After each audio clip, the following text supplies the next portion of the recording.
কেমন আছেন সবাই? আমি পুষ্টিবিদ শারমিন ইসলাম শর্মী। দীর্ঘদিন পর আপনাদের সামনে এলাম।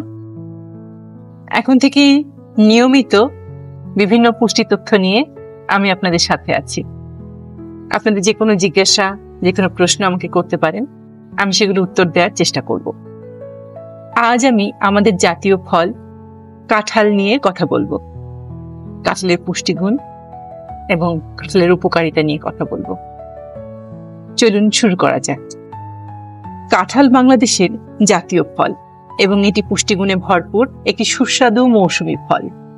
গ্রীষ্মকালে সহজলভ্য এই ফলটির স্বাদ, ঘ্রাণ এবং পুষ্টিগুণের কারণে সকল বয়সের মানুষের কাছে এটি জনপ্রিয়। কাঁঠালে প্রচুর পরিমাণে ভিটামিন, খনিজ, অ্যান্টিঅক্সিডেন্ট এবং আঁশ বা ফাইবার রয়েছে, যা আমাদের শরীরে নানাবিধ উপকারে আসে।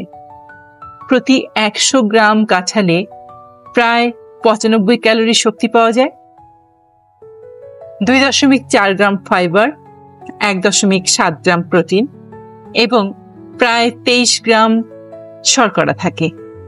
এতে ভিটামিন এ, সি, বি6, নায়াসিন, থায়ামিন ও ফলেট রয়েছে। ভিটামিন এ চোখের দৃষ্টিশক্তি উন্নত করে, ভিটামিন সি রোগ প্রতিরোধ ক্ষমতা বাড়ায় এবং ত্বককে সতেজ রাখে। ফাইবার হজম শক্তি বাড়াতে সাহায্য করে এবং কোষ্ঠকাঠিন্য দূর করে। কাঁঠালে রয়েছে পটাশিয়াম, ম্যাগনেসিয়াম, ক্যালসিয়াম ও আয়রনের মতো গুরুত্বপূর্ণ খনিজ পদার্থ। পটাশিয়াম রক্তচাপ নিয়ন্ত্রণে রাখে এবং হৃদযন্ত্রকে সুস্থ রাখতে সহায়তা করে। আয়রন রক্তশূন্যতা দূর করে এবং অক্সিজেন পরিবহনে গুরুত্বপূর্ণ ভূমিকা রাখে।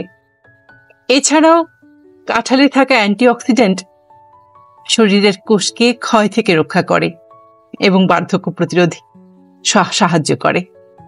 এটি প্রাকৃতিক চিনি সমৃদ্ধ হওয়ায় তাৎক্ষণিক শক্তি যোগায়, যা গরমে ক্লান্তি দূর করতে সহায়ক। কাঁঠালের বীজেও রয়েছে নানান রকম পুষ্টিগুণ, প্রোটিন ও খনিজ, যা রান্না করে খাওয়া যায় এবং পুষ্টি ঘাটতি পূরণে সাহায্য করে। তবে ডায়াবেটিস রোগীদের জন্য কাঁঠাল পরিমিত পরিমাণে খাওয়া উচিত। অতিরিক্ত কোনো কিছুই ভালো নয়, তাই অতিরিক্ত কাঁঠাল খাওয়া উচিত নয়। এতে বদহজম হতে পারে। এইসব কিছু মিলিয়ে কাঁঠাল একটি পুষ্টিগুণ সমৃদ্ধ ফল, যা সুস্বাস্থ্য রক্ষায় গুরুত্বপূর্ণ ভূমিকা পালন করে থাকে। আজ এ পর্যন্তই। আগামীতে অন্য কোনো খাদ্যের গুণ নিয়ে হাজির হব আপনাদের সামনে। সে পর্যন্ত ভালো থাকুন, সুস্থ থাকুন।